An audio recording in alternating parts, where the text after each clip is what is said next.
Coffee here on the Radio Vision Network. I am Mark Hook, and on the Skype line with me right now, I have a very talented author. He is an NYC investor, and his new book is called Killing the Market. His name is Roemer McPhee, and he joins me on the Skype line right now. Good morning, Roemer, and welcome to Morning Coffee. Thank you very much, Keith. You're quite welcome. So this book, Killing the Market, is about the incredible life and talent of legendary investor Robert W. Wilson. So this guy was amazing, right? He was one of the greatest investors Wall Street has ever seen, right? But I want to know a little bit about your background. So why don't we jump into that first? How did you get interested in finance? Well, I've always had an interest in money and investing, even when I was in high school and college. But I first found out about Robert Wilson in Forbes magazine in the late 70s. And I said to myself, even Warren Buffett is not like this. This guy is doing what everyone wants to do, and that's to remove huge amounts of money from the market, year after year. And Buffett did that, but not on his level. Yeah, well, and we're going to get into this in a few minutes, but I think that it was because of his strategy and how he used a lot of short sales and kind of, moving in that direction where I think Buffett was always a longer term investor, but we'll delve into that in a second, because I'm reading a fact here that I can't even believe. You've got a connection to President Eisenhower. Can you go into that a little bit? Yeah, that's through my dad. That was a long time ago. He was a very young man just out of law school, and there was a third party involved, and the president and his chief of staff, I think Sherman Adams, were looking for a young law graduate who had some government work experience.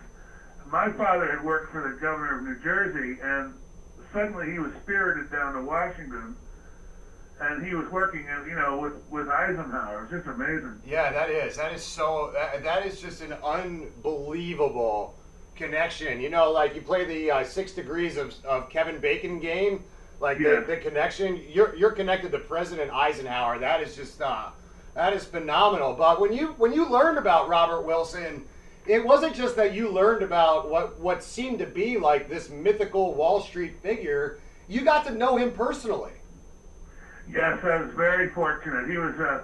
Bob Wilson was very active socially and culturally in New York City, and I happened to meet him through my mother-in-law on the social scene, not the investment scene. That's cool. Hey, look, I mean, your mother-in-law had to gain major points for that, right? Oh yes. We got along better than most sons-in-law do with their mothers-in-law. That's really, really funny. But, the one thing about Robert Wilson was that he had his hand in so many different companies. So, what do you think, like, his influence was on how he shaped these companies, like, kind of on the make or break side of things?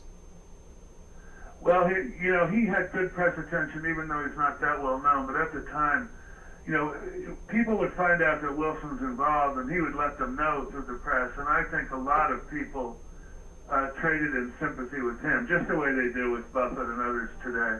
Yeah, you know what? It's a funny term to trade in sympathy, but it's meaning that guys want to get with the guys that are making money and using the market properly, and that's kind of the talent that Robert Wilson had.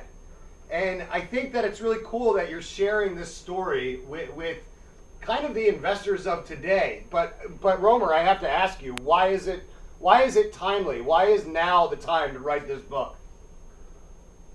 Well, I would say, this is a bit of my own opinion, but Bob Wilson was also a very defensive player as well as aggressive.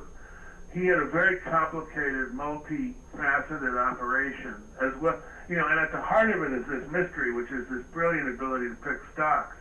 But I think today Wilson would have a lot of short positions on, not because he's that big a bear, but he would be protected against a big decline. We've had a 7 or 8 year run in stocks in this country, and I think he would be hedged up, as they say in the business. Yeah, it's funny. You talk about, oh man, we lost them. That stinks. Not sure what happened there, if they dropped out or if we lost connection or what. And I'm going to take a quick commercial break, and we will see what's going on the other side. So stay right there. We're going to be right back.